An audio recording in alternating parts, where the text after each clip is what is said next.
دعوت دیتا ہوں استاد محترم استاد الاساتذہ حضرت مولانا پروفیسر حافظ سعید مجتبیٰ سعیدی صاحب کو کہ وہ خطاب کریں۔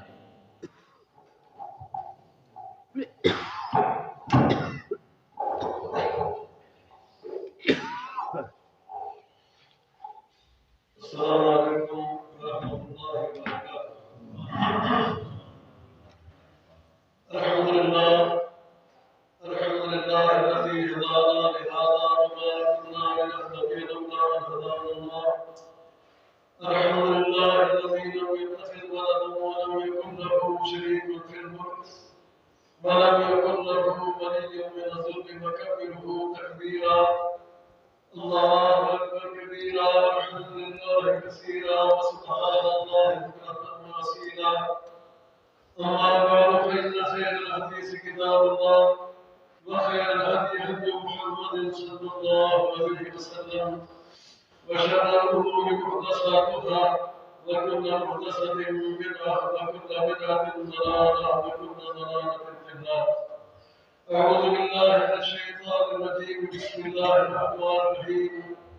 يا أيها الذين آمنوا إذا قمتم إلى الصلاة فاغسلوا وجوهكم وأيديكم إلى المرافق وامسحوا برؤوسكم وأرجلكم إلى الكعبين.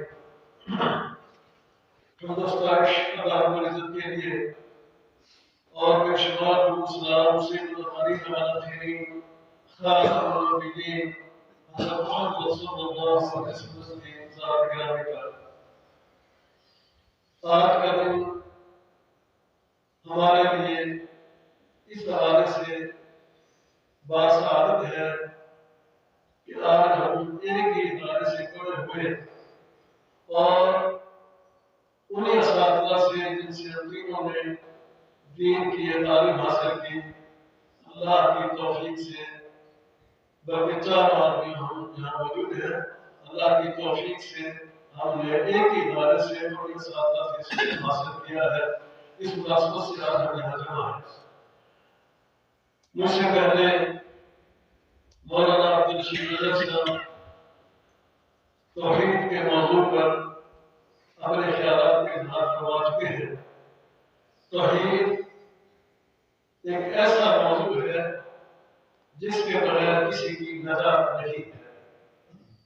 کوئی شخص کتنا ہی عمل کرنے والا ہو، آخرت میں اگر اس کے نام اعمال میں توحید والا حصہ، توحید والا شعبہ درست ہے، اس کی نجات ہوگی۔ توحید کے بغیر کسی کی نجات نہیں ہوگی۔ اس لیے انہوں نے توحید کے حوالے سے ہمیں توجہ دلائی کہ انسان عقیدہ توحید کو سمجھے اور اس کو اختیار کرے، شرک سے اللہ تعالیٰ سب کو بچنے کی توفیق عطا فرمائے۔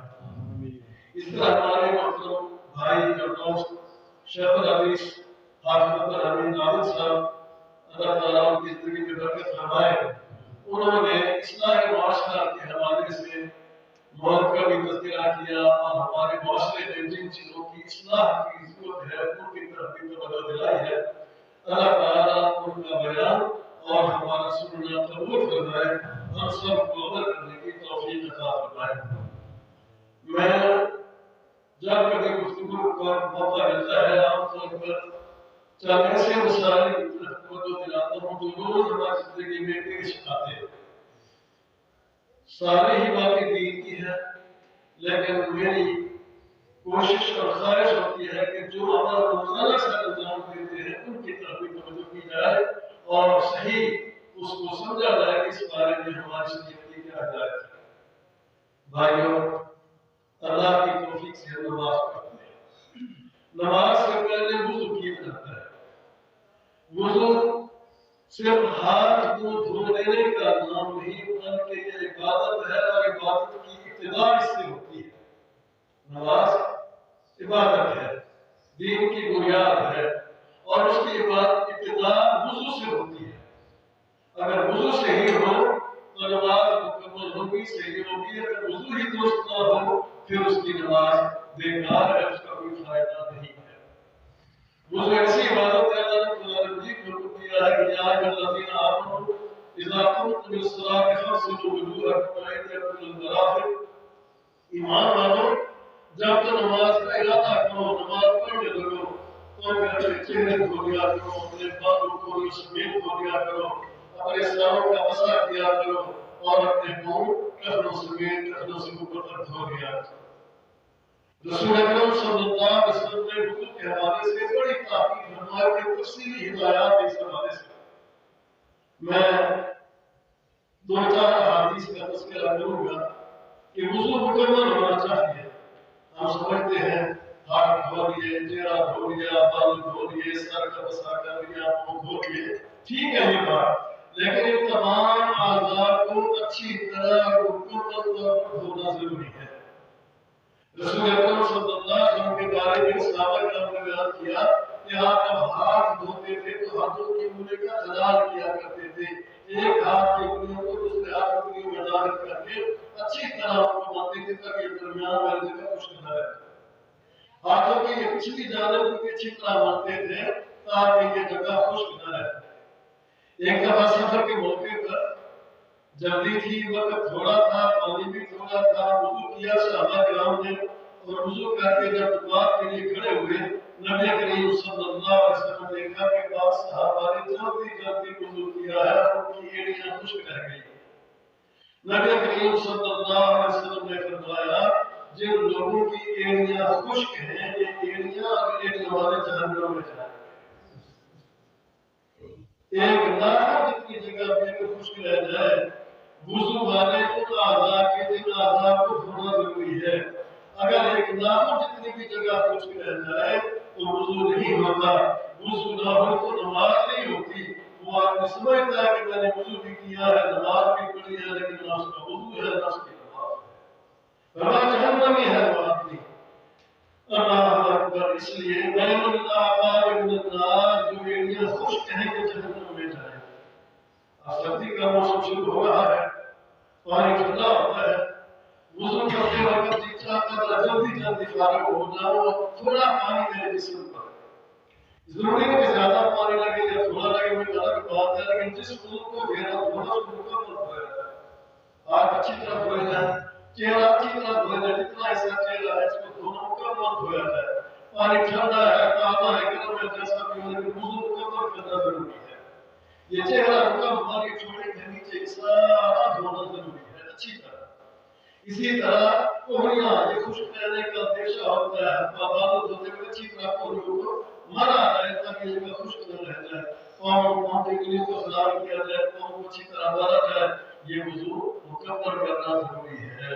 ویل للعقاب من النار، جو ایڑیاں خشک رہ جائیں وہ جہنم میں جائیں۔ وضو بھی کیا اس نے، پھر زبانیں بھی استعمال کیا، وقت کی بھی قربانی دی، نماز بھی ادا کی، لیکن ہے جہنمی صلی اللہ علیہ وسلم، اس لیے کہ اس نے وضو صحیح نہیں کیا۔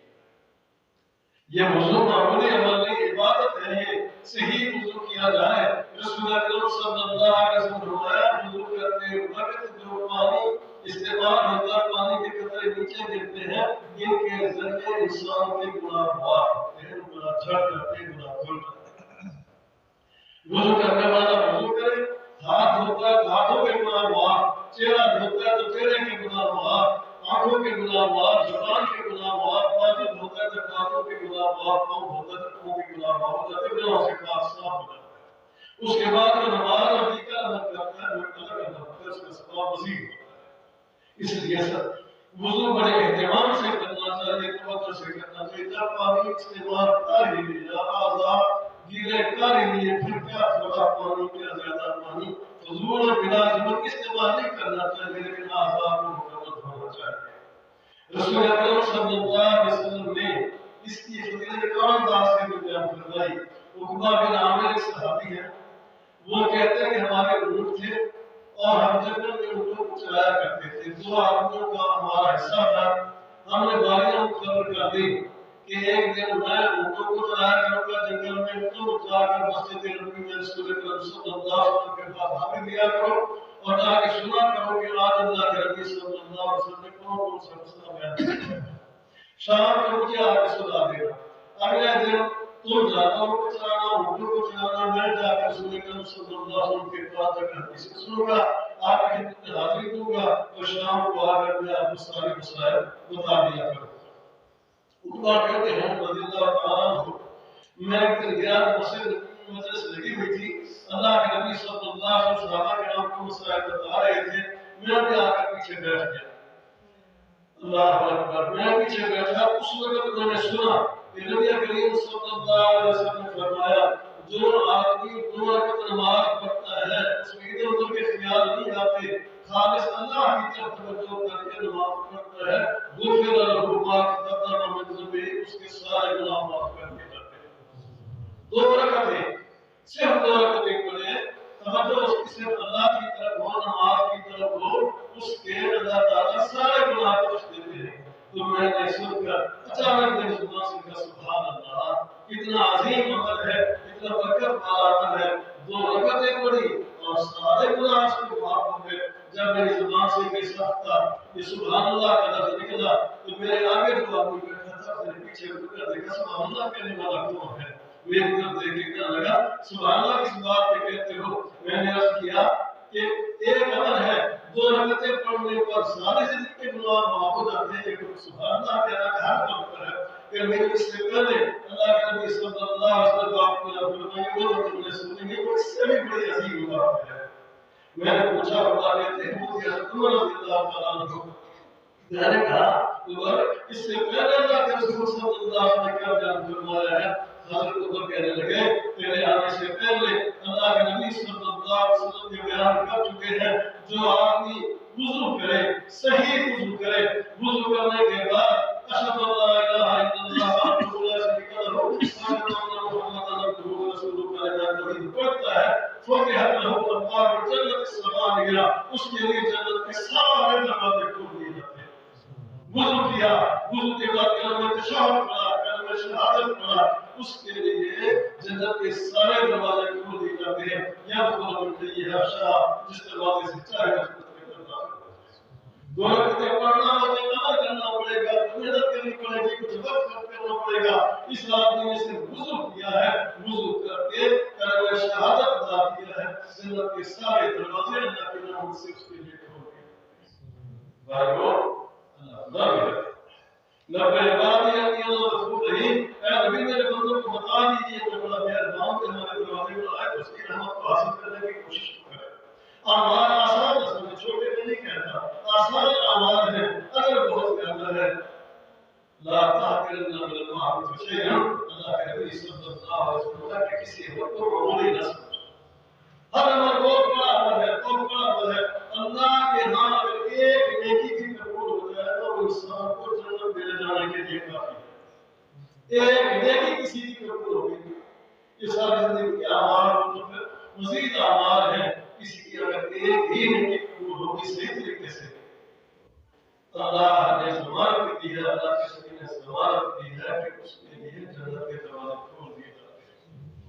اس نے کتنی بار بھی سنی ہوگی کہ بدکار عورت نے پیاسے کتے کو پانی پلایا تھا، سب جانتے ہیں بدکار عورت ہے، پیاسے کتے کو پانی پلایا، ایک عمل کیا ہے، ایک نیکی کی ہے، ایک نیکی کی ہے، اللہ تعالیٰ اس کو جنت میں لا تحقرن من المعروف شیئا، کسی نیکی کو معمولی نہ سمجھو۔